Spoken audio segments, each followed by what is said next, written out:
Show me your news! And now, coming through your speakers and into your ears, it's the gaming podcast that you all know and love.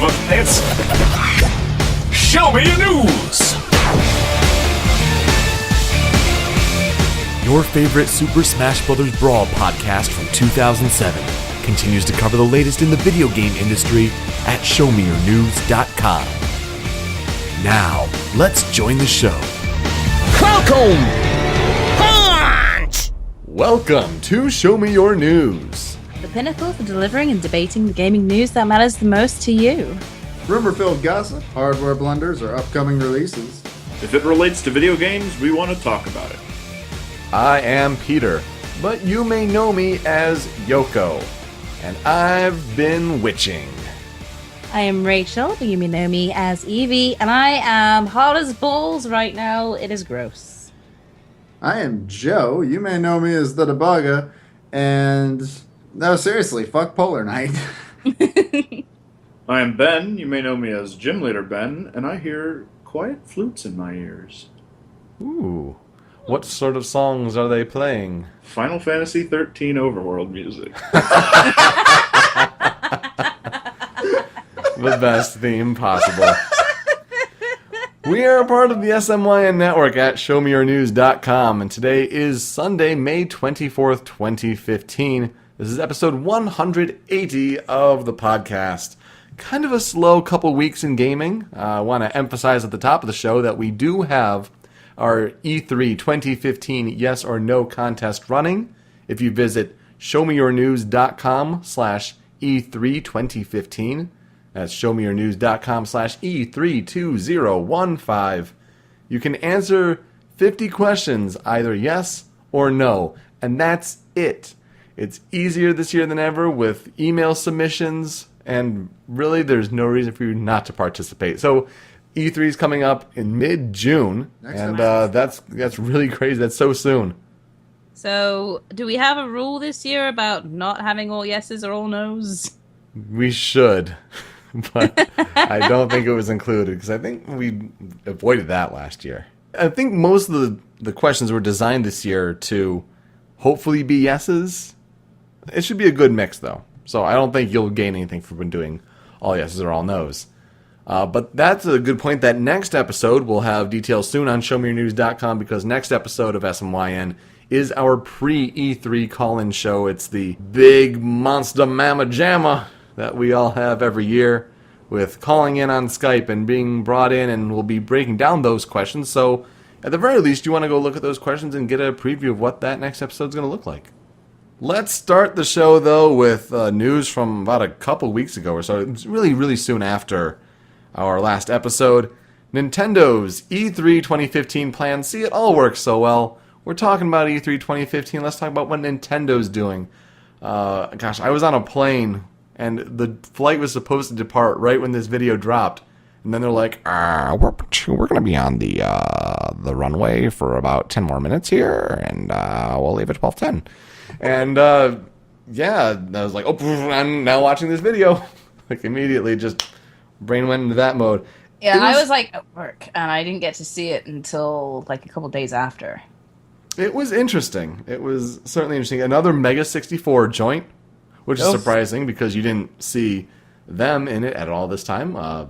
No Reggie Fils-Aimé, but Reggie was training to be the best. He's on the back of a lion riding through the falcon in the fire. Yes. Want to be the very best. The best, yeah. No, it was very entertaining, but main things to take out of the video. First of all, at Best Buy during the week of E3, Mario Maker. When last year it was Smash Brothers, I don't think Mario Maker quite stands up to it. I don't know what you're talking about. I mean, you're going to go in there at Best Buy and you're going to make your own levels? It doesn't seem like a good demo sort of game. If they have like a bunch of pre-made levels to try out. And then you can like tinker around with them, but then like you can reset them. I don't know. A downloadable demo would have been a better way to go, but I can see why they wouldn't have done that. Mm-hmm. I mean, yeah, with what they're doing with Splatoon with the global test fire, which we had to build off of our last episode because we mentioned that last time. They hosted another global test fire, And this Yeah. one got hit with more server load. Yeah, so I hear. So I hear a lot of people. I was at work, so I could not play. But I hear that a lot of people just couldn't get on. Yeah, it just seemed like a tougher experience. But, that's why you have a beta. That's why you learn from it. And hopefully the final product, when it delivers in less than a week now, will be more solid. See, And- I like how Nintendo released their stuff. They're more than open to say, okay, you know what, we gotta delay some shit. We got shit to do over here. We don't want to give you a broken game. Ubisoft, learn from us. They do seem to be the company that really is forward-thinking in that regard, and they deliver their games, on point. Yeah, they'll make a couple small changes later down the line, but when you think with, Mario Kart and with Smash, I mean, those were delivered promptly, and they worked very well right out of the gate. It's going to be a little better. Like, the first day might be a little rough, but I feel like it might have also been that everybody was trying to play the same mode on the same servers at the same time because, they didn't really have a choice. Right. So, Though I'm not itching to play Mario Maker as hard as I was to play Smash Brothers. So yeah, I'll get Mario Maker, sure, when that comes out in September. But I'm not going to be rushing to Best Buy and standing in a long line to play it this year.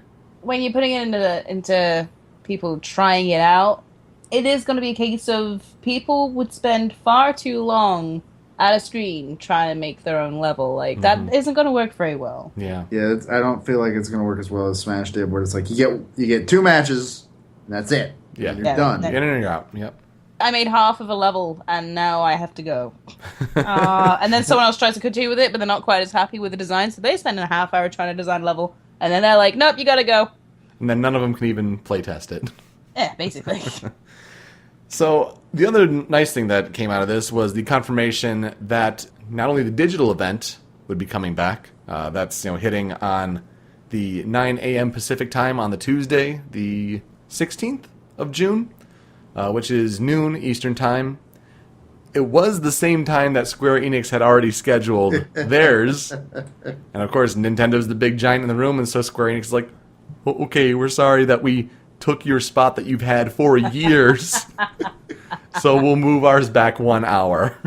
So You'll learn, Square Enix. You don't Exactly. fuck with Nintendo. Reggie is ready for you. his body is ready. You're not the They big didn't kid. stand a chance. That must have been a shitty day on the board of directors at Square. Like, Nintendo just announced their time. Wait, what? It's our time. But What? You mean theirs is the same that they've always done? we've had this time for months. What were we expecting, sir? We have Final Fantasy. Do we have Kingdom Hearts 3 footage? Well, I don't know. We can't really talk about that. God, I hope the only thing they show off for their entire conference is like, all right, we're gonna let's play the Steam version of Final Fantasy VII. I hope that's the entire conference. Oh, boy. And then also, after that digital event, and then for the rest of during the E3 show on the show floor, they're doing the demos that they had last year. The Nintendo Treehouse Live. And that's exciting. That was one of the best parts last year, because a lot of the companies last year were just saying like, oh, well, here's a trailer or here's conceptual footage. And Nintendo's like, we're demoing these games right now on our floor. You get to talk to some of the developers. We're just being very open to the public. Whereas some of them, the companies last year, were really closed off. And it was a breath of fresh air. I think they've learned from that. They're trying to expand on it. And it'll be a very good thing for them this year. Basically, what that resulted in last year was, and a lot of people said this, and I agree with them all, which was I kind of forgot other companies were at E3. By the end of E3, I'd kind of forgotten that Sony and Microsoft were a thing because it was just all Nintendo in my head. Well, yeah, Nintendo did great. Absolutely. I mean, I think for some things, like when they were doing 40 minutes of playing Xenoblade Chronicles X, I think it ran a little long. Grinding. I thought it was like 2 hours. Wasn't it like 2 hours? It probably is closer It was to that. it was a really long segment, and it was the most boring thing I've ever watched in my entire life. But when they did like Hyrule Warriors, I mean, that was really good. Oh, yeah. yeah. So should be interesting to see what they have this year and if they have more surprises up their sleeve. The biggest announcement, though, the return of the Nintendo World Championships. 25 years in its absence. Reggie was training for it. Fred Savage wanted to get involved on Twitter. Because... And that dude got fired. Yeah, Bill Trinan got fired, and he trolled everyone by sending out that tweet early, and like everyone's like, "What?" Were you even like, "Oh, geez, condolences to Bill Trinan," and he was like, Trin troll." God bless you, Bill Trinan, you fucking asshole. No, I mean, dude, do any of you remember watching the movie The Wizard? Long ago. Never seen it. California. 50,000 points to Double Dragon. I love the Power Glove. It's so bad. I've seen the Nostalgia Critic review of The Wizard, and that's as close as I've ever gotten. That's about all you need. Yeah. You got Beau Bridges just mashing on a control in a hotel room just trying to play TMNT. So bad. God, It's so bad. The whole point of that movie was to kind of reveal Super Mario Brothers 3 for basically the first time, and that was a big deal.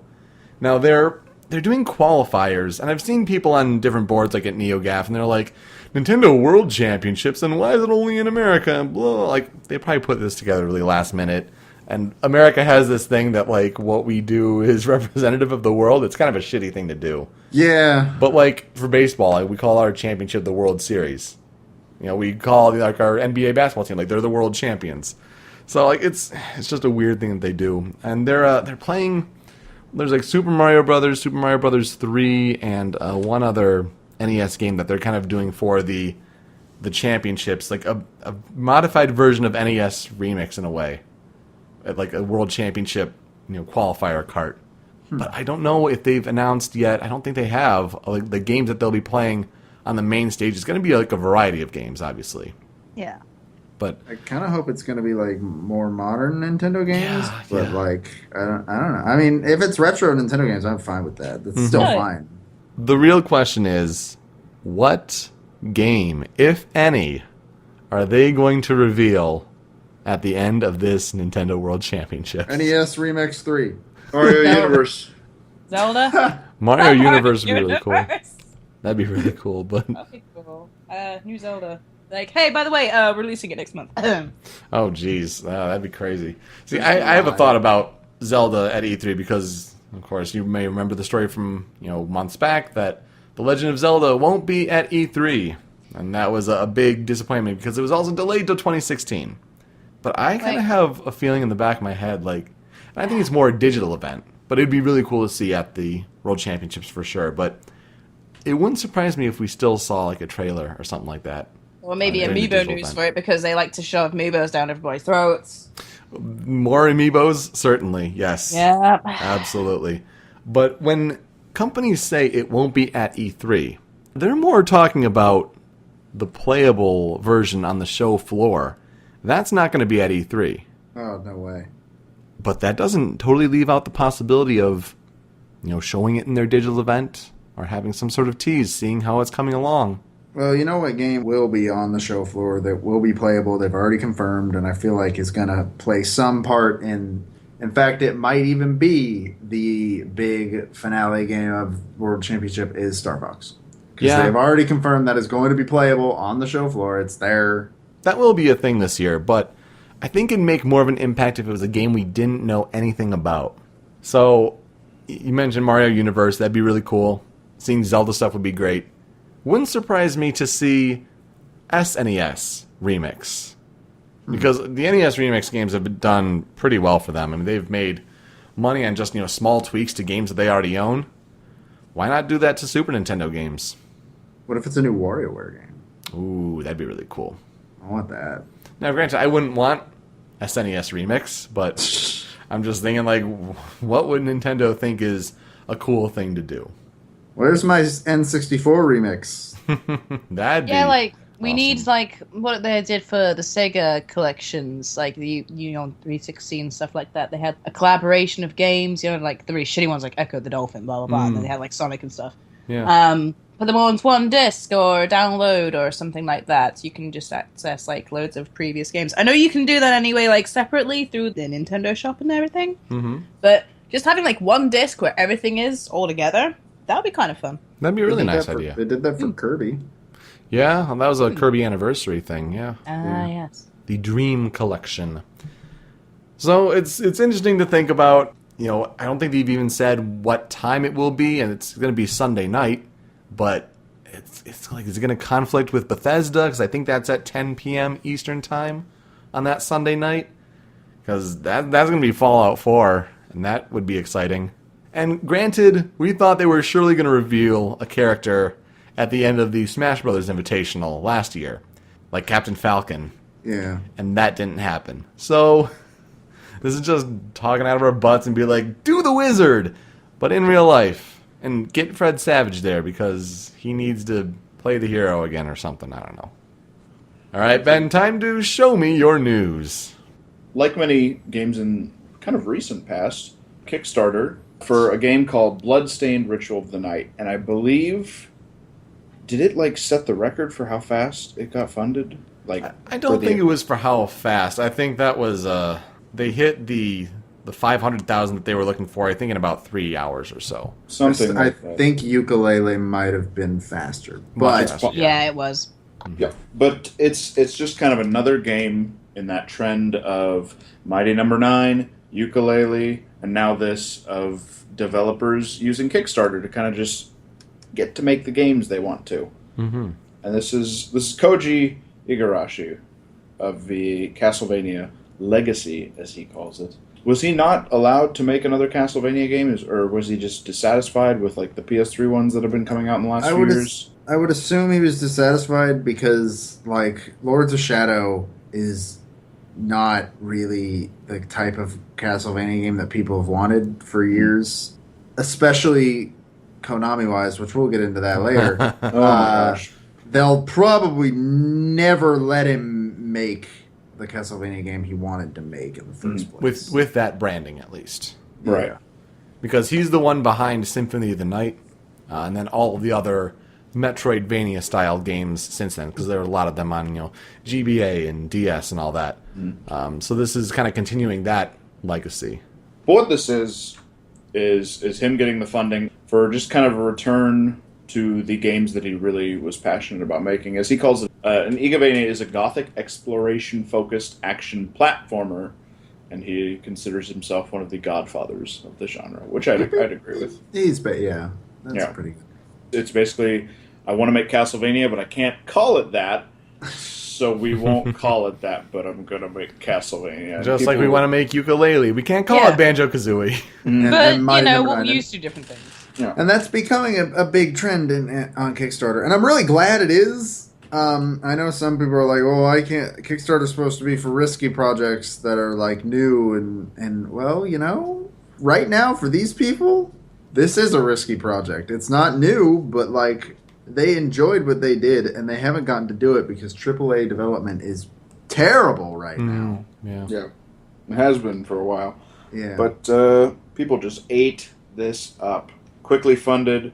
The concept art looks great. It's 2D, which I think he's happy to be back going back to a 2D kind of Vania game.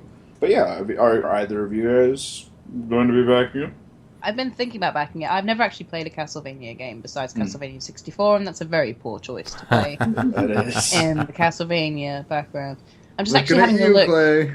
It was so bad. I played it when I was a kid. Our friend Clay is a massive fan of Castlevania 64. Like, Really? Oh, yeah. He's the biggest fan I've ever met. Jeez. Only fan I've ever met of that game. Yeah. I'm just having a look through, all the different rewards and things you can have. And I love the reward you can get for pledging $1,000, which is Play a Hater, which is write a short message for David Hayter, the famed director, writer, and actor. Guy who was basically, in Metal Gear Solid before Keith the Sutherland came along, to record for you.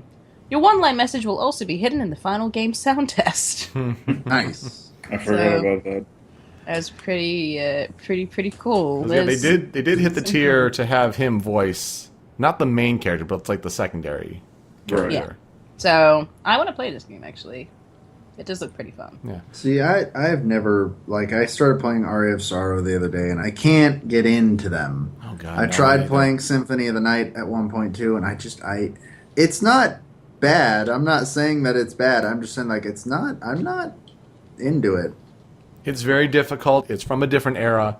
And like you, yeah, I tried to play Symphony of the Night and struggled mightily. Died a lot.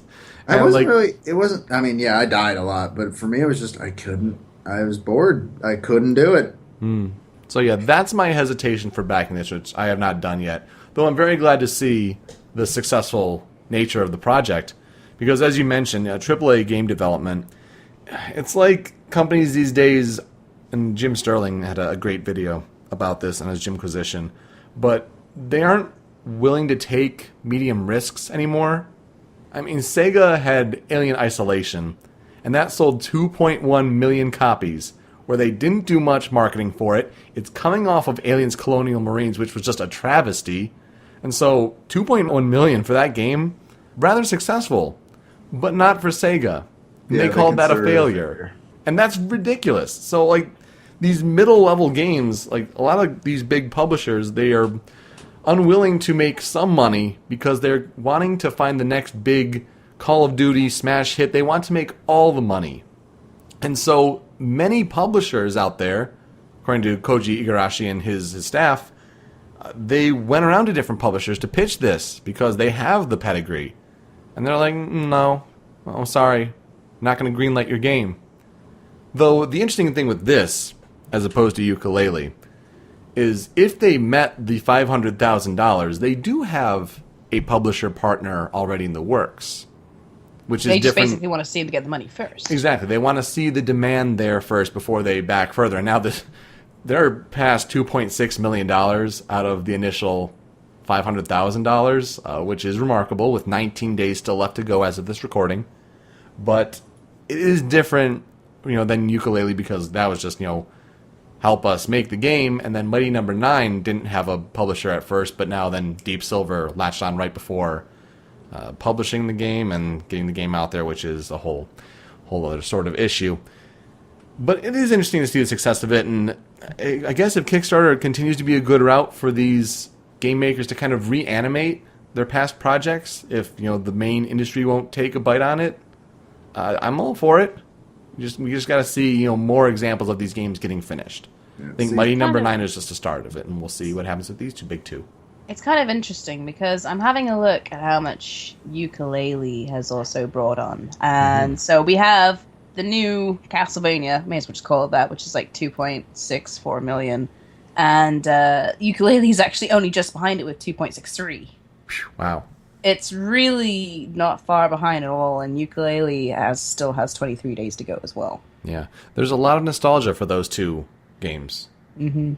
And see, for me, I very much like seeing this, mainly because, to me, this is just more evidence that AAA development is it's gone. It's going away. AAA development as we know it today is disappearing, I think. And that's good, because right now it is a very toxic part of the industry. A lot of people like to say, like, oh, the industry's going to crash. And honestly, I don't think it's going to. I think AAA development's going to crash. Yeah. And it'll be in the hands of indie developers for a little while. And, like, not all AAA development, because I think if there was a big collapse with AAA companies, I think Nintendo would be fine. Mm-hmm. Certain other companies would be fine. But for the most part, And there'd probably be Ubisoft, consolidation. Yeah. Ubisoft, EA, we would never hear from them again. Konami would just move on to their other stuff. Which they already doing. Yeah, they're already doing right now, so, they're well poised for this. I think... They think mobile games are the future. Oh, my God. I mean, maybe a few years ago they were the future. Yeah, people have been saying mobile games are the future for years. You can't just say it now and assume it's right. I like that this is happening. I want the AAA section of our industry to just sort of go away. Or at least just get a massive perspective shift. That's the problem. I feel like they have to have a collapse before they can do that. It's going to be like the original industry crash, where people like Atari were like, we don't need to make good games. They'll just take whatever the fuck we give them. And they'll happily take it. And then that didn't work. I think there are some games people who are in those big publishers that care about games and focus on them, but it's a lot of business people in games, and they're the ones in charge, and that's the problem. Yeah, and they don't necessarily understand. Then they're answering to big shareholders who they don't care about games, they just care about making money. Yeah. It's a very dangerous precipice that they're at. But yeah, when these games can be made, and yeah, Shovel Knight is another good example of a Kickstarter game that, found success. Yeah. I mean, if we get more of those, it shows a promising future for not only just indie games in general, but the crowdfunded ones as well. And gosh, you got to think of whenever Kojima is going to be leaving Konami. I mean, is he going to take this route? Or is he going to be snapped up by a big publisher? I mean, if he goes this route, like, are you going to make a Metal Gear Solid that's not Metal Gear Solid? Just that goes back to, like, the fundamentals of stealth? I don't think he I would. want them to do that with Silent Hills. Here's the thing. I don't. That's what I was going to say. I don't think he's going to go back to Metal Gear Solid because he's been done with Metal Gear Solid for a while. So they just wouldn't let him be done. Yeah. And so I feel like if he does go this route with any game, it's going to be Silent Hill that's not Silent Hill. Mm-hmm. And I think that's the route we're going to see back.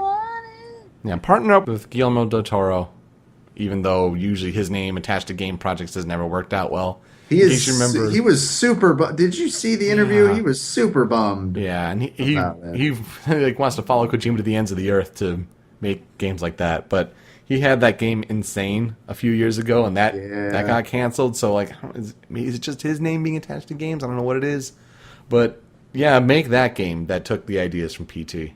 Yes, please do. See, if you're a big fan of Castlevania, or if you're looking to try out Koji Igarashi's next project, let us know. Leave us a comment. And now, Rachel, show me your news. I'll show you some great news, because, hey, who wants to talk about porn? Ooh, me. That was a bit too eager. Am I on the wrong show? Oh, no, you're on the right show, baby. The Oculus Rift, actually, is on the topic today. And the reason why I say, do you want to talk about porn, is because it's going to be very open to whatever people want to put on it, whatever software it can run. I'm sure that'll work out in its favor very well. Oh, definitely. Well, basically, the Oculus VR set, as it is right now, it's pretty fun. You see a lot of YouTubers playing around with it, and you get a lot of complaints about, oh, I feel like I'm about to be sick, or all of this stuff. And looks like they're actually going to be making a new version of it, I do believe. And it's been recently demoed. I think it's the Oculus Rift Crescent Bay demo that was just done. And they're looking to actually have this going out, a consumer version, in 2016, the first quarter of 2016. And the pre-orders will be opening up later this year, but, well, Facebook owned this piece of technology, and it's something that I've always wanted to play with. It's going to be very open to whatever people want to put on it. You see a lot of different games. Have any of you actually experienced Oculus Rift before? No. I have not yet. It should be really interesting to experience it. Because I think when you're saying Q1 2016, it's going to be Oculus Rift versus Project Morpheus, which we still don't know the final name for that. I'm sure it's going to be PlayStation something or other. But Oculus Rift is going to be tied to the PC and Project Morpheus to the PlayStation 4. Now, that's different for when Microsoft decides to come out with HoloLens as they're kind of all self-consolidated, which isn't really going to be VR, as more of it's going to be, holograms and AR, augmented reality, all of that stuff. And then you also have the HTC Vive, which Steam is behind. I'm actually, out of all of these, I'm more excited for the HoloLens, which is weird, because I want it to be a hologram in front of me, which I can move about and play with. I think that'd be kind of cool, rather than something to put on my head, block all other vision, and be within this game. I have a funny feeling I'd be one of those people that would come out with a massive migraine. Yes, I'm not. No. It could be fun, but of course, with it being open to all kind of software, porn software exists for PC. We all know this. Not just in the realms of dating simulators and things like that, but there have been porn games, which I will discuss shortly. Ooh, sounds like you have experience with this. Well, it's it's the interesting thing with media and with porn, because throughout history, the media that has supported pornography the most, more often than not, is the one that ends up being successful in the long run. Yep. It all goes back to Betamax and VHS. And Betamax was a higher quality format, but because VHS could be dubbed and recorded and replicated easily, and supported with porn, that helped push the way. Yeah. But it's also the case with from dial-up to cable internet to streaming video. I mean, that's all in support of porn, if you think about it. There are actually papers about all of this and research that is done in the success of media because of porn. And I wonder if something like this would be a case for the implementation, whether or not we're ready for it, of virtual reality headsets. I think that it would be a bit strange putting porn onto it currently, because if it's supposed to be a virtual reality thing, are you still having to control things with a gamepad in your hand? Or is it going to just think that you're kind of going with the motions with a hand wrapped around your dick? I don't know. I'm sure, and how will it work for women? Yeah. I'm sure peripherals will be sold. That would be interesting. How is it going to work for women? Oh, I don't want to know, actually. I'm not going to ask that question, but... I mean, what toys are Ann Summers going to sell? Oh, God. Self-bouncing up and down vibrators, Can't wait. I I guess. can't wait for the first Microsoft dildo. Oh, I mean, what? That was Don Matrick. Oh, wait, he's no longer at Microsoft. Oh, okay. Oh, Did you God. just call Don Matrick a dildo? I did. Hey, welcome to Microsoft. We've got the Kinect rated R version. Instead of a camera, it's just a long shaft. Ubisoft already tried that with We Dare and it didn't work, so... I remember playing that game. Yeah, with Kinect, I mean, they said that they wouldn't be watching you, but they're totally going to be up for that voyeur shit. Oh, yeah, of course they are. But it's not the first time that we've seen porn games. Do any of you, and of course you guys, you probably do have experience of this. You don't have to go into graphic detail, but have you experienced any pornographic video games? Oh my God, Yes. no. Yeah. Did you just say no, Peter? No. Are you serious? Like, I'm surprised. what level are we talking about here? I mean, Not even like a little flash game on. Oh, well, online I in, mean- 2006, like the rest of us. sure, if you talk about little flash games, fine. But no, part of the danger was when you don't have your own computer, it makes it very difficult. Okay, yeah. Yeah. Well, no. I didn't have my own computer when I was growing up. I still did just fine. Well, you're also more of a rebel. We talk about this on our other show, the Questionably Roundtable, on the Show Me Your News Network. Where I talk about how I was a rebel. Not even just flash games for me, visual novels, and also recently a game called Honey Pop, which is awful. Don't buy What? it. What's Honey Pop? Do tell, Joe. It's as I described it in the Not Safe Work chat. It's sex bejeweled game, bejeweled hentai game, and it's don't buy it ever, just please. Oh, Give this jeez. person your money. I think I have something which you guys will love to hear about. So, during my late teen years, when I actually did have my own computer, there was a game that I managed to get my hands on one way or the other called Virtually Jenna. I'm going to assume that you guys have heard the name Jenna Jameson. Yes. Of course. Yes. So, it's a 3D porn game Oh, God. based off of Jenna Jameson, but also a lot of other porn actresses who I have never heard of.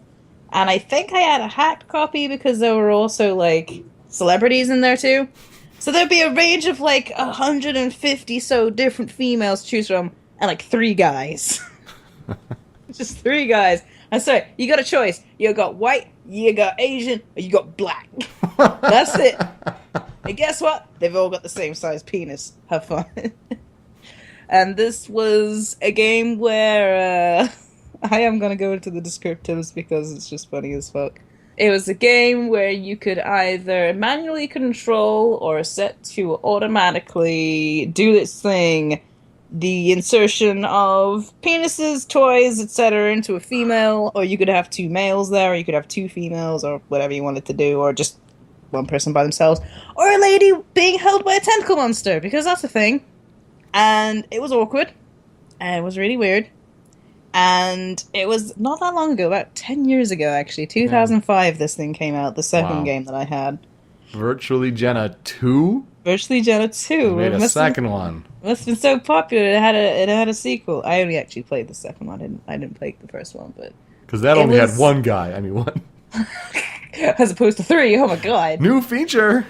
2 guys! They could put that bullet point on the back of the box. That's right. The funniest part of this thing, to me, was when you were manually controlling it, you would hold down your click button, and then you would move your mouse as to where you would want this to go. So if you want the guy to thrust, you gotta put it to the left, or put it to the right, and left and right, and left and right. There we go. And that's how you work it at home, kids. That's how you have sex. You move left it and right, left and right, left and right. Left and right, left and right, left and right. Keep going even while it's ejaculating, apparently. Because he doesn't stop and he just keeps fucking going. There was an ejaculation bar. Kind of like a level up bar. It looked like that. And that would fill just up. Sounds like a meat and fuck game. Yeah, that's what I was gonna say. Yeah, it is, basically. Meat and fuck games. Meat and fuck games. They would just carry on, and then when it got to full, it would start to slowly drain. He would start making awkward grunty noises. There'd be some white splooge marks in there. And then he'd just continue. He'd just not even slow down. And it would just build up again and repeat itself. But the funniest part of this fucking game was when you went to insert anything into a lady's parts, like whether it be butt or vagina. Before anything actually inserted, either a dick or a toy, you'd see the hole open up. It was really weird. It's got to get into that animation. There was a clear gap between start of phallic object and opening of vagina, and the start of the phallic object would just like hover a couple inches away, and the vagina would just go whoop. I'm open. Do you want to come in? Again, totally realistic. Can the eel come out and play? Oh god, that's like. Hey, nightmares. I said a vagina at that point, not her ass. I'm sorry for. Oh god. I'm sorry for young kids listening. And the way that they held open their mouths as well for anything like blowjobs was the funniest. Because it would be a case of, like, they wouldn't, like, pucker up their lips or anything like that. You'd see teeth. And it just looked like it was grinding on a dick. It was really weird. But it would just, like, it would look wrong. Like, it would just, like, kind of, like, really strange fucking motion. And the woman's facial expressions would just never change. Like, she would just be, like, deadpan. A little bit of a smile, maybe. Just deadpan. Nothing going on. It was fucking weird. Why am I talking this much about the Virtually Jenna? So the real question is, will we see Virtually Jenna 3 on Oculus Rift? And will it come with any peripherals? Because I gotta be sure, like, those have been made for other VR porn games. Oh, yeah. Probably. I don't know. Also, would it be like an automatic one for a dude with something just like jack off for you? What is this? Or it's What like a have I- flashlight, and it like sees like how it's being used somehow with accelerometers. Oh god. So, do you guys want to see porn on your Oculus Rift? Or do you want to see some other games? We don't care about the other games, we just want to hear about the porn. Leave us some comments. So, Joe, on that note, do you want to show me your news? Yeah, sure. Awesome. So, in a continuation of the fun drama between Konami and Kojima and everybody else in the world versus Konami, you might remember that we talked about a Super Bunny Hop video that was very informative on the whole Konami versus Kojima thing. Apparently, that got pulled down at some. And what happened was, it didn't just get pulled down from just some person. Not how they usually go, where it's somebody that doesn't own the product at all that they're claiming to own, which happens all the time on YouTube because they have a broken system. It was from an actual high-ranking executive at Konami. And the reason they gave was, and Super Bunny Hop also put out a video about this, like this specific chain of events. What happened was, for a while it was down, and he tried to dispute it, which, as anybody that's ever worked with YouTube before, disputing a copyright claim is a fucking nightmare that rarely ever gets anything done. And if it does get something done, it takes months, if not longer. It's stupid and overly complicated, and At least 2 weeks, yeah. and everybody fucking hates YouTube's copyright stuff. But it got overridden very quickly.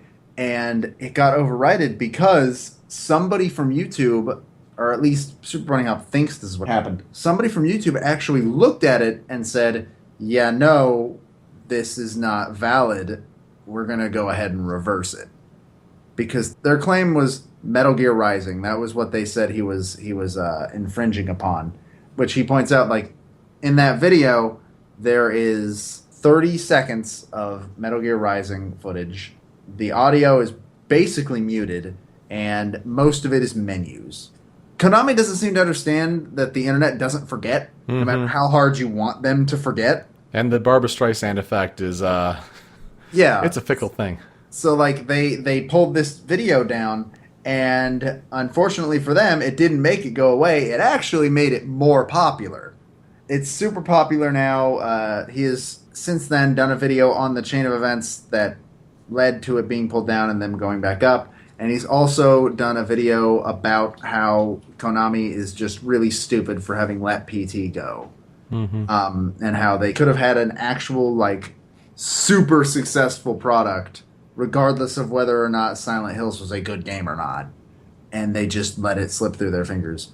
I don't know, the whole chain of events, a lot of people are saying that they think this is a sign of YouTube getting better with their copyright stuff. I don't want to go that far, but at the same time, as Bunny Hop says, this has never been done for a gaming channel before.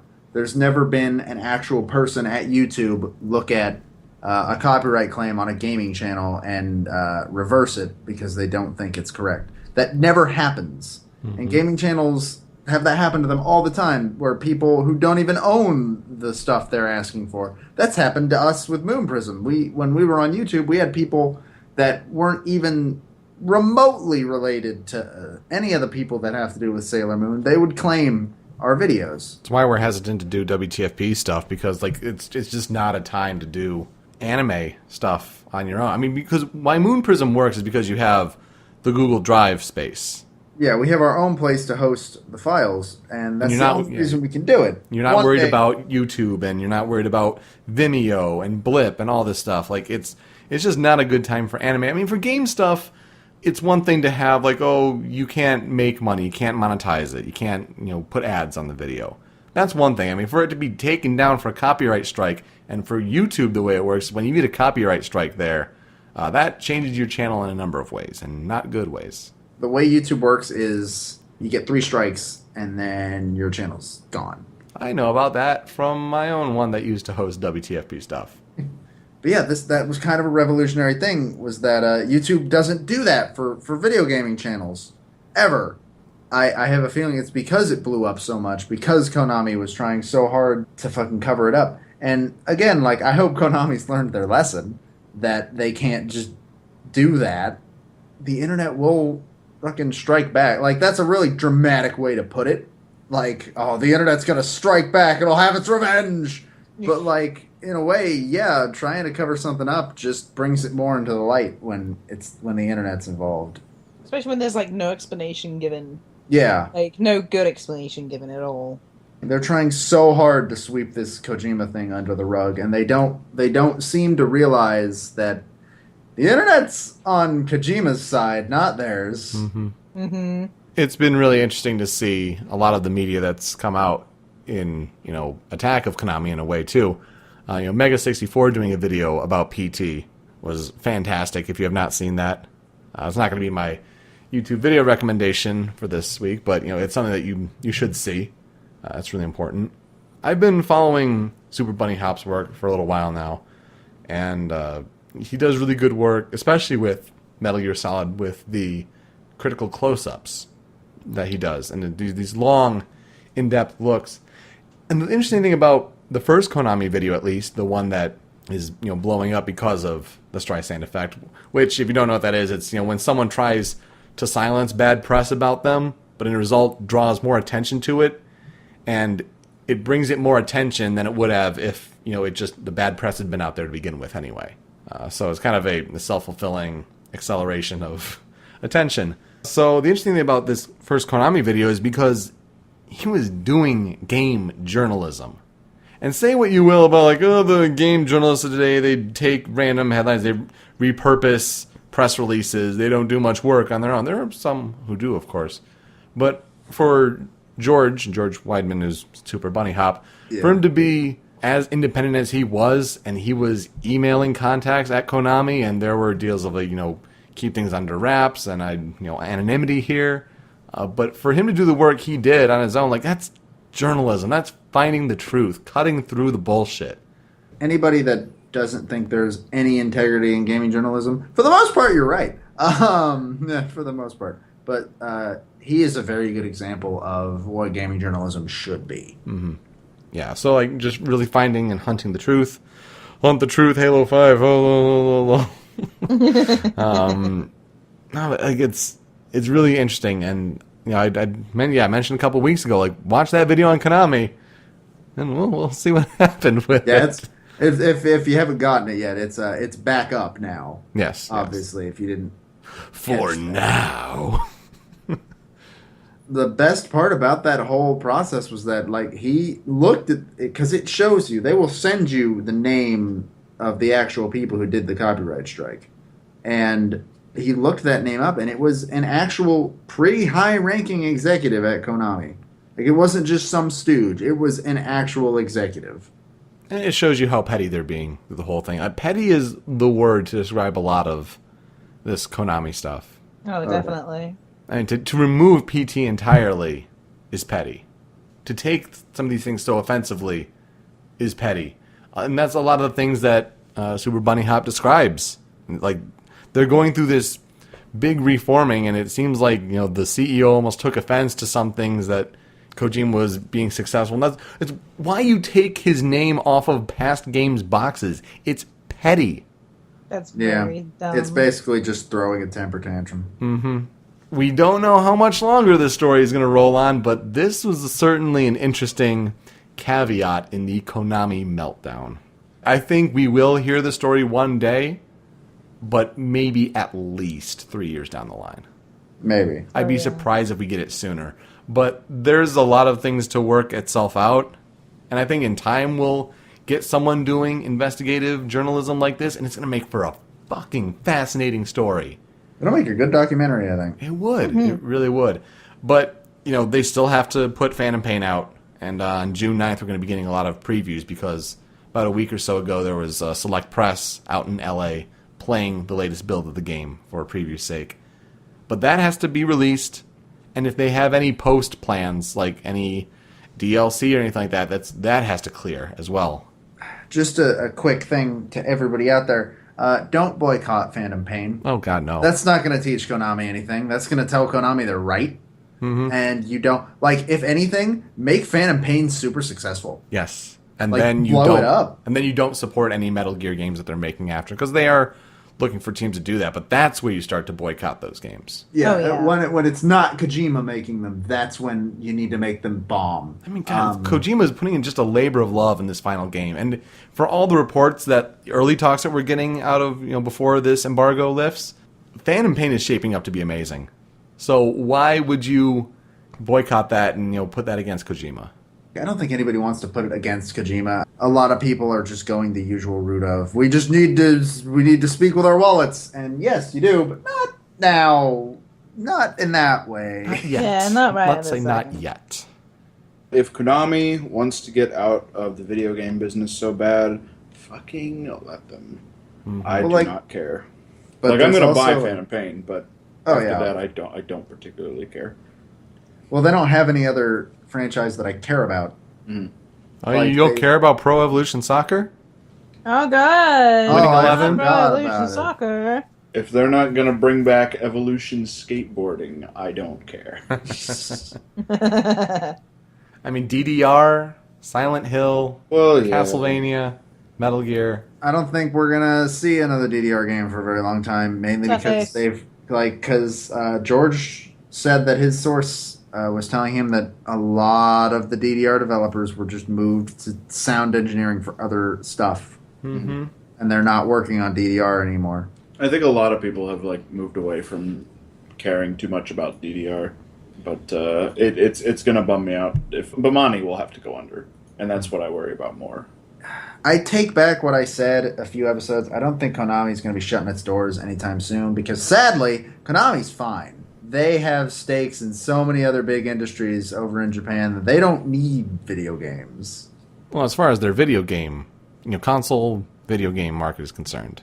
Absolutely. Yeah, they don't. Right, they have pachinko machines. They have mobile games. They have all sorts of stuff. They don't need console games, which sucks, which means they're going to be around for longer. I understand if they want to move away from console games.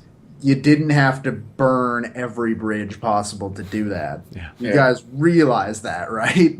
I wouldn't mind them going more for arcade releases. Like, I think 2014 they still made arcade games. In Japan, they still do it all the time.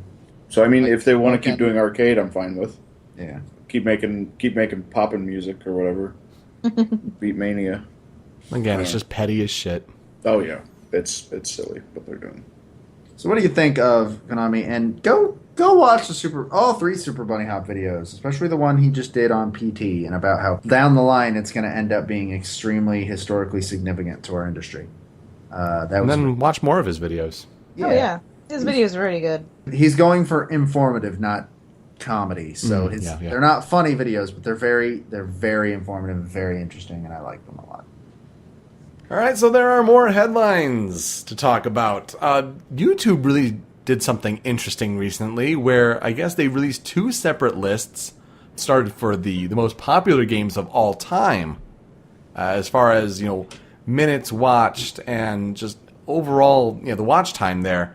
But then they also released a list for April 2015 of the top trending games. So the games that are on the uptick, acceleration for videos uploaded and increase in watch time and all that. So I kind of want to compare the two and see what we think of the list. So as far as the top 10 most popular games of all time on YouTube in terms of watch time, number 10, Dota 2.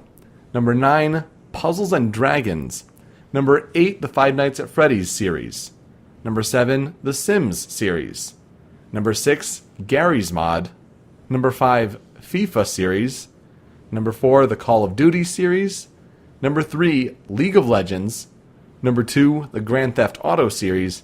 And number 1, no surprise, Minecraft. That was no Puzzles surprise and at all. Dragons on there. Yeah, What the I fuck? do not know. I think I know why FIFA and Sims are on there, and that's because of glitches and corruptions. Oh yeah. Yeah. FIFA is riddled with them, and it's amazing. Oh, yes. A lot of sports games have a lot of glitches, unfortunately, but that is just because they have to push them out so very regularly. I mean, Puzzles and That's Dragons something. is big in Asia. So is that maybe the Asian market speaking with its size? Maybe with its eyes. Yeah.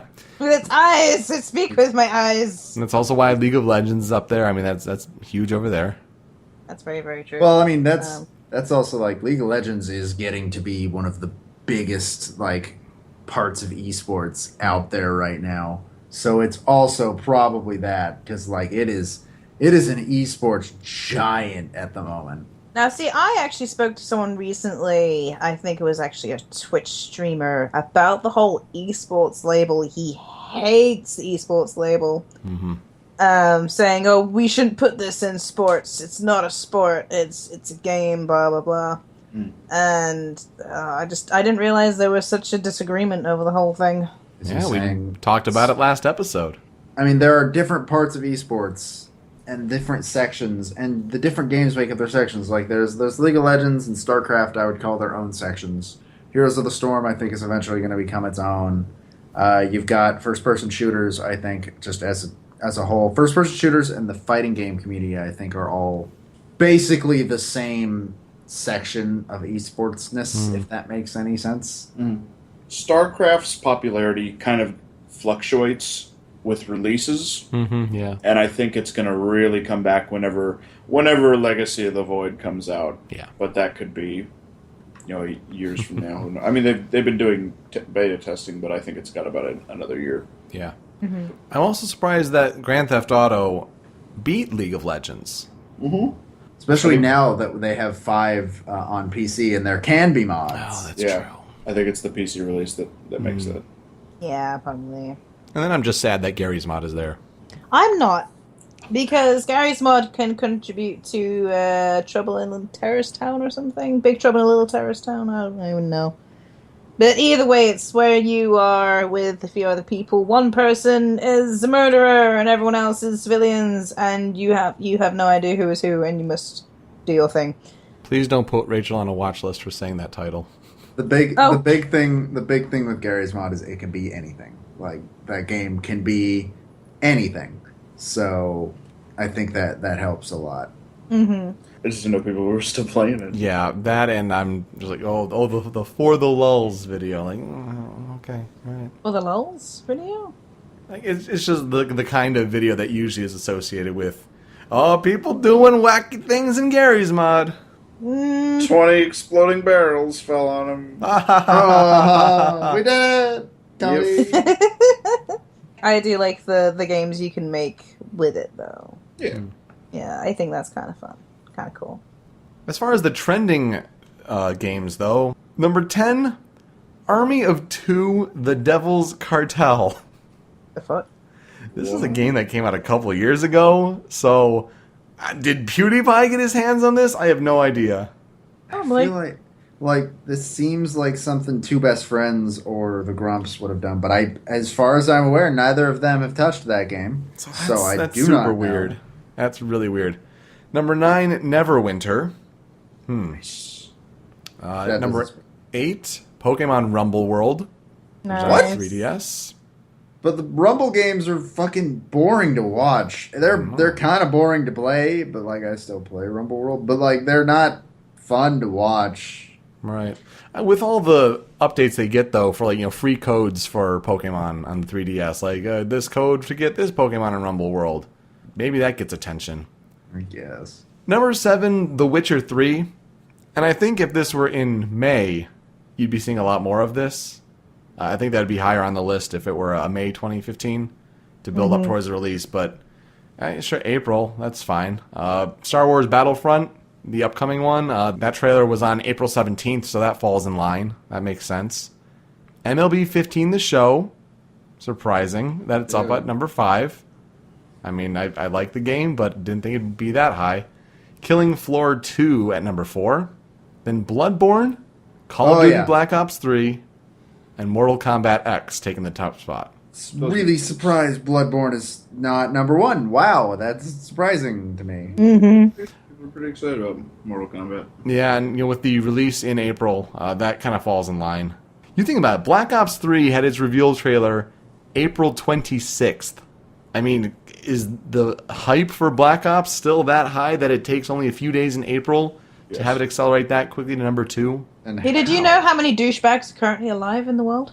Yeah, Plenty. but like, they get bored easily. Not to say everyone who plays that game is a douchebag, by the way. Just, unfortunately, you guys, there's some pretty douchey people that play that game. Stereotypes happen for a reason. Yeah. Yet again, there were a lot of douche people when I used to play Halo. So quite the interesting list. I'd be really interested to see if YouTube releases these monthly. I would be very interested to see how the trends happen for gaming videos on YouTube. But I agree, Twitch would also be very interesting to see statistics like this. Oh, yeah. That I'd like. Because, now I'm playing The Witcher 3 on Twitch, and so is everybody. So nobody cares about our stream. But then if I go and play Pokemon Snap, they love it, so...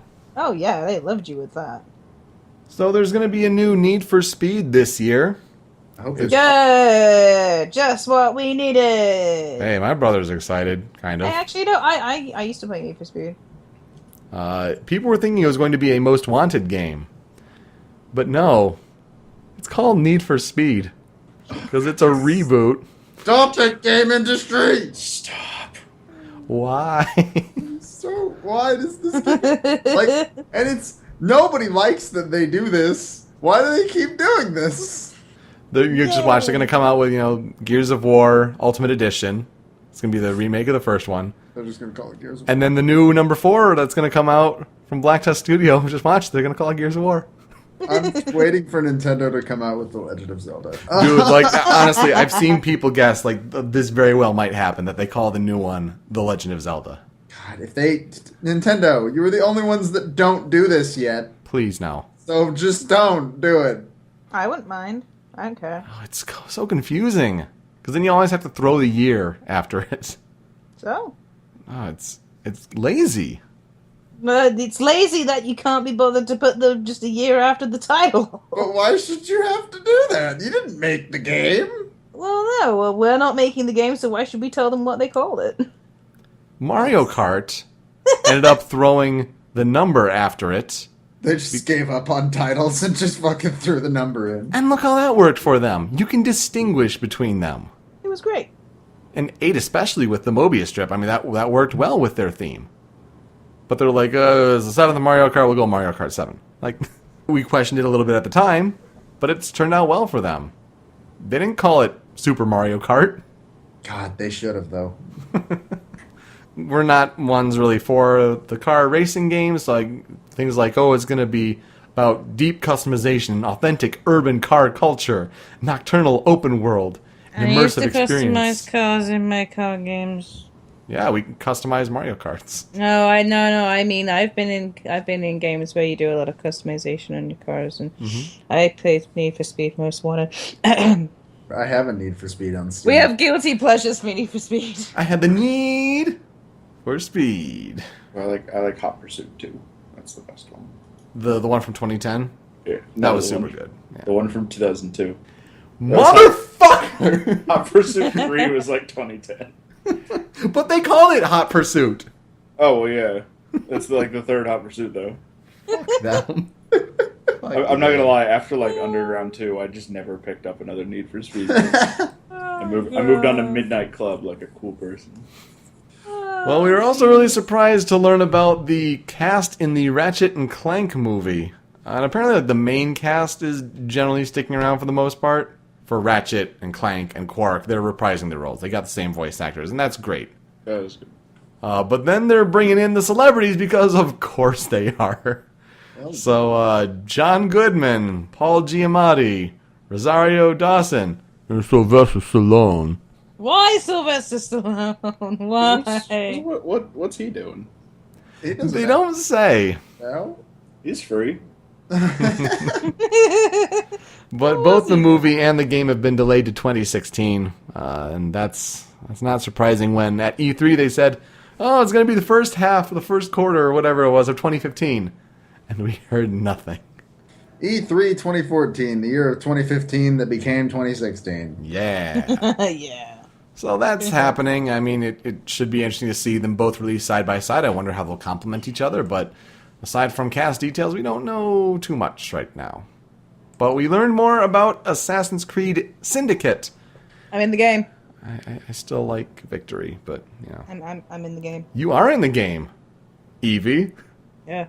Jacob and Eevee Fry are twin protagonists, brothers and sisters, in London during 1868, during the Industrial Revolution. It's going to be its own kind of revolution in a way of, the poor and the gangs rising up to say that they've had it, they're not going to be taken advantage of anymore by those that are in power, and to try to take control of the Industrial Revolution. I like the Victory codename more, to be honest, but Syndicate it's okay. It's alright. They showed... It sounds like it should be more modern than it is, though, and that's my problem with the name Syndicate. Right, yeah, it does, because it kind of gives off of like a steampunk sort of... Well, when I think Syndicate, I think sci-fi. Yeah. So. Because there's the game Syndicate, so... you're going to have, different historical figures like Charles Darwin and Charles Dickens, and more at that time. Interesting thing with this game is there's going to be a very Batman Arkham-like device where, out of the wrist with the blade, it's going to shoot up and stick to the tall buildings and then pull you up. So it's almost like the bat grapple hook sort of thing. So it's even less realistic than Batman's grappling hook, which Kind is of. a fucking accomplishment, Ubisoft. Yeah, kind of. But at the same time, this is the most modern past time that they've set an Assassin's Creed game in. And so, to maintain realism, the buildings are taller than they've ever been. So, You got to do something, especially after some of the wonkiness with the climbing in Unity. Though I think the most interesting thing with this overall was the way they presented the trailer. They were teasing, they're like, oh, it's going to be on this day, this time, blah, blah, blah. You'd expect, like, oh, the trailer gets out there and that's it. This was like a freaking Nintendo Direct for Assassin's Creed. All pre-produced, documentary style. There was like a 9-minute gameplay section that's all in pre-alpha mode.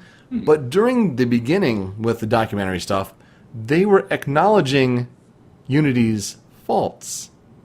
Like, there was a section where, like, they're showing, like, all the bad reviews, and there's, like, you know, it really hurt to see all that because we spent 3 years on the game, but we know that we can do better. And shit, they spent 3 years on that fucking game. Well, I mean, in a way, if you think about it, like, the first Assassin's Creed, the very first one in 2007, not that good. It's a brand new engine at the time. They had bold new ideas. Same thing with this one. Completely new engine. So there's a lot of growing pains. But you look at Assassin's Creed Unity, yeah, it doesn't play that well. I was very disappointed in it. But looking at that game is gorgeous. I saw somebody that made the joke at one point of, because they were talking about the pre-alpha footage of Syndicate, and she was like, yeah, last time I got excited about pre-alpha footage in an Assassin's Creed game, it was Assassin's Creed Unity, and it was the final product. That's true. That's true. I mean, I'm still excited. I'm back in. God damn it. When will I learn? I'm the problem. I'm the problem. When will you played an ever Assassin's Creed game since 2, and I don't really plan on... I kind of want to go buy Black Flag, because I'm told Black Flag is fun. Black Flag is fun. But I should beat 1. You're going to be that guy. You're going to be that guy. I tried Brotherhood and didn't like it, and I just did not get back into it. Mm-hmm. And finally, wrapping up the headlines, there's a Canadian who was 17 years old, and within the past few years, he's done some dumb, evil shit on the internet. Yeah, fuck that kid. Ugh. Sorry, I'm not usually very nasty towards teenagers, but seriously, fuck this little sociopath cunt. Yeah. Pardon my French. Whoa. Valid. Justified. He's pled guilty to 23 cases of extortion, public mischief, and criminal harassment. And so this goes back to swatting. And we talked about how fucked up this was last year. But this is one of the kids behind it. I guess he was part of the Lizard Squad, which we know from the takedowns of Xbox Live and PlayStation Network during the holiday season. Great. So he's one of these little turds. The most disgusting thing out of this story was the harassment of a University of Arizona student at Tucson, of just, I guess, an obsession he had, and she, of course, repeatedly rejected him, justifiably so. Quote from the article, the teen called the Tucson police to prompt a SWAT of her home, claiming he had shot his parents with an AR-15 rifle, had bombs, and would kill the police if he saw any marked vehicles. Then he swatted the mother too. He put the credit card info of the family online, distributed social security numbers, hacked Twitter and email accounts, canceled home utilities, or at least tried to, and it ruined the credit rating of that family and their life. He's done so many terrible things, and when you read the parts about, like, oh, it's because girls wouldn't accept his requests for Twitter, or, you know, for this, and yeah. He's one of those kind of people, ladies and gentlemen. Yeah. Being bullied when you are a kid does not give you permission to be a bully when you are an adult. Mm-hmm. No, it doesn't. Look at me, for instance. I'm quite normally a happy person, and I had a lady even tell me today, why are you always so chipper? How are you always doing this? Everyone else is really, really miserable, and you're always a happy person. And I'm like, I have no idea, but it's probably because I got treated like I was a little bastard when I was a kid, and I was bullied the shit out of. You know what you were doing, you kid? Fuck you. Sorry, I'm angry at this person. Mm-hmm. No, I understand. I'm really angry at this person. He's going to be back in jail at the end of June. Make an example of him. At the very least, do that, please. Cut off his balls. Yeah, that'd be fair. Among other things. Well, I mean, knowing these people, they would just say, oh, we're being persecuted for our beliefs because we're video gamers. We're not terrible people. You're just seeing the worst of us. And Hashtag not all men. hashtag Gamergate. Hashtag not your shield. And I know those people don't like to just have like the bad eggs, speak for them and all that, but it's what your movement's done. We don't want our bad eggs to speak for us, but we're not going to do anything to stop our bad eggs from speaking for us. So yeah, that's your job somehow. When he's not reacting at all, when he's smirking, when the sentence is being read and he's in court, that's what fucking Aaron Hernandez did, the football player who charged and did, first-degree murder. That's what BTK did, and he was a serial killer that ran around a town near here for years. That's what sociopaths do. They need to go away. Hey, if you send them to Texas, they can get Capital punishment. That thing. Death penalty. Yeah. Well, the tough thing is, like, he's in Canada, expedite him to the United States. Like, you're making attacks on American citizens. Oh well. I don't know how we go from that to what's next, but segue. That's gotta be done. Ben, what are you playing? I'm Ben. You are Ben. So easy to make her laugh. Here's the Storm. Still playing it. It's fun. Haven't done ranked stuff yet. But you got to ranked. I got to ranked, and my friend that I play it with is at the level requirement for ranked, but I think he needs like 1 or 2 more heroes to get to that. And we've been playing with a third friend that's, I think, around level 20 something. We're trying to get him up there. I'm a little nervous because there's you can play against an AI team, which is too easy and you don't get a lot of experience, or you can play quick match against other human people, and it took forever for me to stop being so nervous around just selecting quick match as my thing. So ranked is just going to be a lot of fun to get used to. And everyone's going to be good is the bad thing. Yeah. But that's game's opening up in free-to-play soon. It's already an open beta. It's open beta as of the 19th, and it goes full-on free-to-play June 2nd. All right. Oh, that recent. Damn. It's pretty close. Life is Strange Episode 3. Can't say anything. It's really good. We gushed on it on the recent Read the Manual, which will hopefully be out by the time this hits YouTube. Should be out by the time this hits YouTube. Should be out. So go listen to that, because we gushed about it. Mostly spoiler-free. Yeah, mostly. I just know that it's one of the hidden gems of 2015, and you should be playing Life is Strange. I still need to play that game. We'll play it together. Yeah. Do that. And then I've been playing some Final Fantasy 13, because I haven't touched it since January, when I needed to get a new gamepad, and I didn't want to get a Logitech gamepad, but I decided to just put up with keyboard controls for the time being. Oh, wow. And I saved at the very beginning of Chapter 11, and there are 13 chapters, obviously. And the game, on average, can take people from anywhere from 40 to 60 hours. And at the beginning of Chapter 11, only 20 hours in, I always wondered why. And apparently Chapter 11 is where it happens. Oh. The game goes completely open world, is all based around side quests for the entire chapter, that I'm told you can skip all of it, but if you do, you're really underleveled for the rest of the game, and with how hard of a final boss the game has, you don't want to be underleveled. So that's why I say the 20-hour tutorial. Yeah, they'll say 20, 35-hour tutorial, all that stuff. But yeah, now that it's open world, for the first full day of playing it, I was just floundering. I had no idea what to do. He kept coming into my room I don't know where to go. Because apparently there's 60-something side quests where it's just a giant field, and it's just you go up to a stone, Seath stone, and you're just what did you want me to kill? This animal. Where is it? It's somewhere around here. Okay. And then you go kill it, and that's it. And that's all 60-something of them. And they just get harder. Jeez. I've done 5 of them, the first 5, and I don't know how many I'm going to do. I'd like to get about half. I think that's doable. That's fair. Yeah. While just putting a bunch of levels into my characters.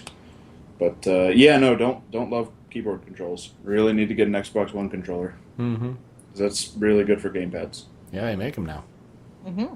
But that's all I'm playing. For me, I've been continuing 2.5 Remix. I've given up on beating Lingering Will. Fuck that fight. Oh my god, it's just unfair and bad. Dog Yelling 64. I streamed it. I streamed it all the way up to Pufftoss, who is the boss of Gloomy Galleon. And I am going to continue it probably sometime this week. But check out your Fun highlights on times. YouTube. Yeah, I've got some highlights on YouTube. I've got one of me breaking physics and also introducing everybody to Candy Kong, who's the ugliest video game character to ever be created. Just in every game she's in, and fucking Donkey Kong 64 especially. Like worse than Gruntilda. Oh my god, she's hideous. But check that out at youtube.com/SMYN network. Yeah, it's fun. And then after that, I beat Shovel Knight a couple nights ago. Ew. Nice. And it was good, really good, and I gushed about how they did the boss rush, because they do the Mega Man style boss rush where you're in a room and you gotta fight all the bosses again. Oh, yeah. And usually I hate those, but this one did it very well, and I really liked it. And Shovel Knight was really good, and I'm really glad I finally got to play it. Yeah. I've been listening to the soundtrack pretty much nonstop for the past 3 days, and it's so good. Nice.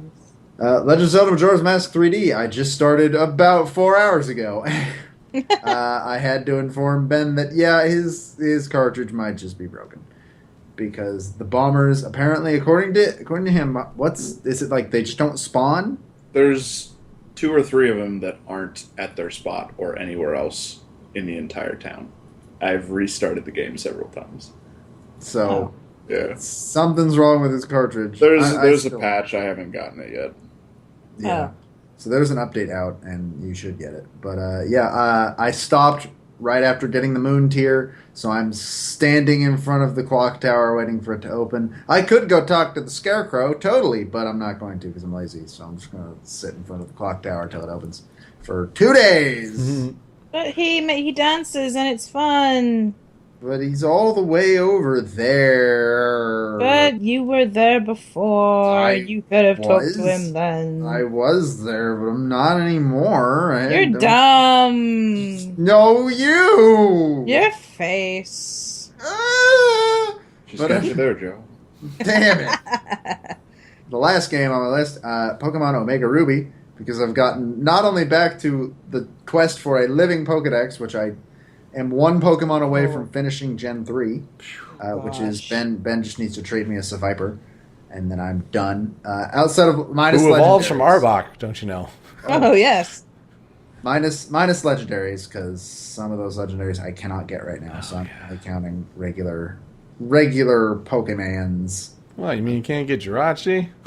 But I'm also, and if you want to hear, the backstory, if you want to hear more in depth about this, or any of these games, just go listen to RTM. But I'm a guest. now I'm Peter. What's the guess? I'm a guest. And That's the selling you need. now I've started another project. Well, I've started making preparations for another project because Ben and our friend Dan are assholes. And brought it to my attention, and they knew I would crack eventually because they're assholes. I think my recommendation was get them all to level 100, No, I'm not doing that. or even go further and get a tournament build ready where all the moves. that I might do a tournament build for at least one team. Yeah. Oh, but not for the whole Pokédex. No, fuck that Sweet shit. Christ. But I'm gonna make an arc, I guess. Which means that for all the Pokemon that can be both genders, I'm gonna get one of each gender. Why? And nickname them all. Because I hate myself, Rachel. Such a sadist. So you're going to turn into, when Buzz saying he's playing Borderlands, the Dobaga's going to be Pokemon. Every week. But that's just, I can do that in the background of things is the thing. But it will just take forever because that means I've got to fucking evolve another Bagon and another fucking Hydreigon and another fuck you Pokemon. Beat Persona Q first. I do need to do that. Man, I gotta get back to Persona Q. But that's what I've been playing. What have you been playing, Rachel? I've been playing pretty much the usual as I normally do. I've been playing myself some Binding of Isaac Rebirth because I recently unlocked the Lost. And I hate myself because I keep playing as a Lost. And if you don't know what the Lost does, he dies in 1 hit of anything. And That's really hard. you don't get anything else. I have made it as far as the Womb 2. That is the furthest I've ever got, and I can never even reach the womb now. The last furthest one I got was, like, fighting Mom, and she killed me. And it was a pain in the ass, because, like, one hit from anything, even if it's just, like, a fly that's bumped into you, or a spider going, oh, hey, buddy, I heard that you like spiders. It just kills you, and it's no fun. So I've wasted a lot of hours. I'm currently at a win streak of minus 50-something. I've played some Mario Kart 7, and I've done all of my gold cups in 150cc. Hooray! I have played some Animal Crossing New Leaf. Not really touched that too much, just trying to make money on it at the moment, because that's the only thing I really want to do. I should get back to that. My villagers are probably all dead. I think I heard that if you moved your save file to a new 3DS XL in the export, like, you lose your Animal Crossing save file. So I'm not sure how my villagers are doing. They might have been deleted. They might have died. They might just be gone. Yeah. Hey, Peter, I'm sorry, but in the moving process of your save, I'm afraid your villagers didn't make it. Including Isabel? I'm sorry, Isabel's dead. Isabel's indestructible. She's fine. Yeah, she's Isabel's okay. like, She's like, beep, beep, I went karting. What happened to the village while we were gone, Mr. Mayor? Can't hear you. I've also been playing the Legend of Zelda Majora's Mask, but not the 3DS version. I've been playing the old version, because reasons, and I'm actually enjoying it for a change. And last but not least, some Super Mario 64. Yeah. Likewise, I've been playing The Binding of Isaac Rebirth. I beat Mega Satan again. Hooray. Yay. Now it's your turn to play as lost. No. I don't want to know your pain. Persona Q, Shadow of the Labyrinth. I'm 14 hours in. I am on floor 4 of Group Date Cafe, which is Labyrinth 2. So, making progress. I mean, cannot wait for you to start texting me when you get to the end. You have to, like, the instant. I don't care if I'm at work. I think I'm gonna play it tonight, so we'll see how I progress. I'll be off tonight. We could talk about it. Whoa! Pokemon Snap and Pokemon Puzzle League. I streamed these. It was a lot of fun. Oh, Good to do a run. Pidgey butts. Yeah, Pidgey butts. Hashtag Pidgey butts. Good to do a run of those games again. Though it's always interesting to play Puzzle League on hard, because I'm a wuss and I don't want to do very hard, because that adds another block color. The dark blue upside down triangle, and fuck that noise. So, plus then if you beat Gary, then you take on Mewtwo, and it's like, What? I want to see that. oh god, no, it's so hard. Do it. Oh, is it so hard? It's so hard. I'm sorry, that should actually be edited out by itself and turn into some kind of weird song. Oh, it's so hard. Oh god, you're just making it worse. Too bad we don't have remixers like Game Grumps. Joe, can you do this for me? Not at all. Damn. I mean, I could, but it's just I'm not going to do that to my. I'm not going to do that to myself. Please. No, not going to do it. Please. I love you. Love you too. Please. Life is Strange, episode 3. It sure is strange. Oh god, that ending, Ben. I'm so bad. That's a great highlight. Please don't watch it if you haven't played it. Yeah. But if you have, you will feel the pain. I don't know of anyone else besides you and me that plays it. I might be responsible for half the views on that video. I had to look. Mm-hmm. And then The Witcher 3 Wild Hunt. I am 5 hours in. I'm about to leave White Orchard after clearing all the question marks. But that game is glitchy so far. In some ways, it's not as bad as others. Let's get to talking about that in the games that are out recently. It starts with Attack on Titan Humanity in Chains. If you knew about this from the Japanese version, you knew it's not worth your effort, because bad 3DS game is bad. Oh dear. I know Nintendo wanted to partner with getting the first couple anime episodes on the eShop there, but that 3DS game is not worth it. Maybe wait for the next one. I heard that one was better. Final Fantasy XX2 HD Remaster. You needed that in your life, because the first HD Remaster was not worth it. You just need the Super Remaster on PlayStation 4 and Xbox One there. I've been hearing good things about that. So have I. We've got the PS3 one, and I'm excited. Likewise. I'm excited to re-experience 10-2. Not 10. That thing's shit. And I have to play it. Yep. You're all about the I'm all about the dress sphere, man. yeah. Well, we basically split it because he wanted to play 10-2 and I wanted to play 10. So Oh, I'm so excited for dress sphere again. Where is the summon you pay money to and he kills things? His name is No, his name is not Titus. Oh, darn it. Damn it. I think it's Yoshinko, you know. And we also had Not a Hero come out, which is from Devolver. That's a action-packed, pixely, bloody game. It seems really fun. Go give it a try, I suppose. I have not, but I hear good things. We mentioned Life is Strange Episode 3. God, we're going to wait 2 months for the next one, and I can't even wait. They take forever. Now, The Witcher 3 Wild Hunt, Game of the Year contender, I think. Just great reviews. It's hit a little bit of some rough patches here, but CD Projekt Red is such a good developer that like they respond really well. They're very open with both the media and with fans about like what's happening with their game. So they have like a new patch coming that's like 600 fixes, and they've like detailed some of them. And this is the company that put a little slip in each game that said, you know, thank you for buying our game. Like you're getting 16 free DLC packs. Like throughout the course of it, because it's a way of us thanking you for buying our game.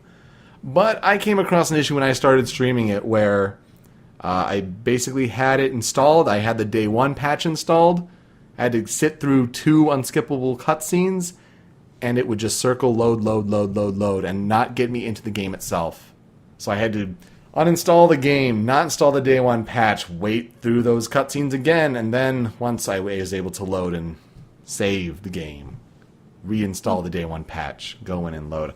So yeah, I'm about to leave White Orchard, and there's another glitch in a quest that I looted a bandit camp without reading a letter first. And as of it right now, the quest is glitched, and I can't complete the quest. And it's just going to sit there. It's sad. Yeah.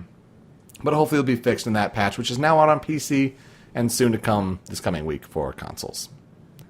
And then Puzzle and Dragons Z and Super Mario Brothers Edition is a pack. I mean, Puzzles and Dragons obviously very popular on YouTube lifetime, so... apparently so. But I don't necessarily care. It's a Bejeweled sort of thing, and attacking enemies. RPG. We don't care about Bejeweled unless it's got porn.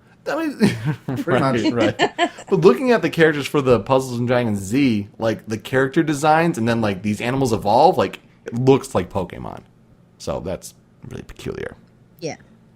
Let's wrap things up with our YouTube video recommendations. It was David Letterman's final show on The Late Show this past week, and Stephen Colbert is going to take over for him, and I'm looking forward to seeing that. But Letterman had his final top 10 list, which was star-studded, filled with celebrities and the things that they wanted to tell David Letterman. Do give it a look. David Letterman meant a lot for the late night scene here in America. And I saw a clip of Conan where him and Patton Oswalt were just like, why are you watching this? Go watch Dave right now. And then craziness happened. That was great. My YouTube recommendation this week would be the Delta Airline meme safety video, which is... I found it hilarious. Just a mishmash of all different memes in this safety video. I hope it plays when I actually immigrate to the States. I really hope it does. Are you flying Delta? Yeah, hopefully. Okay. Well, let us know. We'll see. It's certainly something for as many Delta videos as I've sat through. It's entertaining, but if you do not like the overabundance of memes, you may be just like... Oh God, I've just seen pictures of it and like silent clips of it, and just you will hate life and the internet and everything. I love it. Mine is I had a video in mind and I can't remember what it was, and then I found this one and was like, this will work too. Owen Wilson has the thing where he says "wow" a lot in his movies. He does. Like a lot. I mean, a lot. Wow. And so somebody cut up a bunch of clips of him saying "wow" in all of his movies. It says every single "wow" from Owen Wilson except for the animated films. It's 2.5 minutes long. Holy crap! And it's just a collaboration of every time he's ever said "wow" in a movie. And some of them, like at least one of them, is just like, why did he say that at that point? That what? No. So That is a good fun. video. It's a lot of fun. My YouTube recommendation comes from the Plasmatic Research Laboratory at the University of Newcastle, Australia. Holy shit. 49 animation students were given 52 frames each of Taylor Swift's Shake It Off music video and told to redraw it. And then they just kind of mashed it all together. And you'll see her with squid arms, you'll see her holding a gun, you'll see her being a rabbit. What the fuck? You'll see Awesome. a lot of personas. But yeah, it's a lot of fun. Persona. Yeah, I liked it. And that's my YouTube recommendation. It looks really cool, that's for sure. All right, we're going to wrap things up then. Show Me Your News, episode 180. We didn't do a total turn on things, but, we're going to keep moving forward. Episode 181 is going to be our E3 call-in show. June 6th probably is going to be the date, so keep an eye out on that. And for details at showmeyournews.com, so go enter their contest. It's really easy this year, so you should do that. We're going to wrap things up then. With that, I'm Peter. I'm Rachel. I'm Joe. And I'm Ben. We're out. Thanks for listening. We'll see you next time. Find out more about this show and other podcasts at the Show Me Your News Network, where you can embrace your inner nerd over at showmeyournews.com. Fans can interact with other SMYNJas at the friendliest community on the net at showmeyournews.com/forum.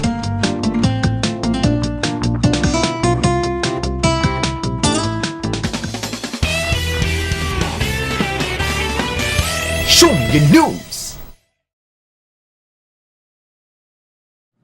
So I tried to explain to Rachel about the Smash Gauntlet idea you had. Yes. I don't know if you wanted to try explain it in more detail. The way it would work is we would play all 5 of the games, and there would be 4 to 5 matches of each game. So there would be a match where Ben plays Rachel, Ben plays Peter, I play Rachel, I play Peter. We would take the total score from that. If there was a tie, we would do a doubles match. The losing team at Game of the Year, because I think I decided on the one I want to use. At Game of the Year, they have to cover the Full House theme. The Full House theme? The theme to Full House. I've never seen Full House. That's, wow, lucky you. Probably, I would assume it wasn't as big in Europe as it was over here. It's quite the interesting TV theme. Oh, it's quite interesting. Can't we cover too many cooks? No, because that'll be Too fun. many It cooks, can't too be fun. many cooks. It's surprisingly similar to Too Many Cooks.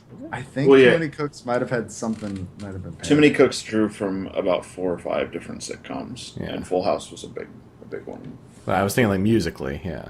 Oh yeah, kind of that soft rock. That's basically it. And I'm talking to Decaf right now. In fact, I sent him a bunch of messages earlier about writing a wrestling-style call-out video to post on the channel of me and Ben calling you guys out, and hopefully we could get, like, a small back and forth before then. But This would be for July. yeah, this would be while we're up there, and it would we could stream it.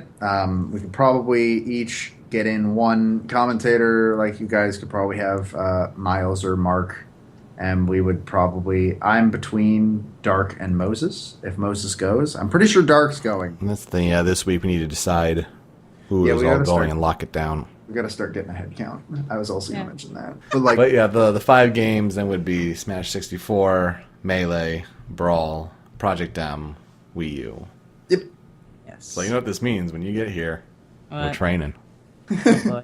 That sounds actually kind of intimidating, but kind of And I sexy. figured that could also provide some type of YouTube content. I don't know what. We'd have to figure that out. But for the most part, it would just be a Montages, stream. like Reggie doing training montages. God, they're better. We need that. Let's do that. That was so Oh, good. training montages. Gotta have a montage. Do, do, It'll do, be- do, do.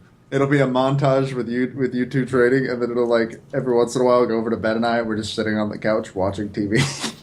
Many have tried to say they'd do the gauntlet before, but now the gauntlet is cast. Yeah. I'm pretty sure Grant has challenged Miles to the gauntlet like 3 years in a row, and it's never happened. Yeah.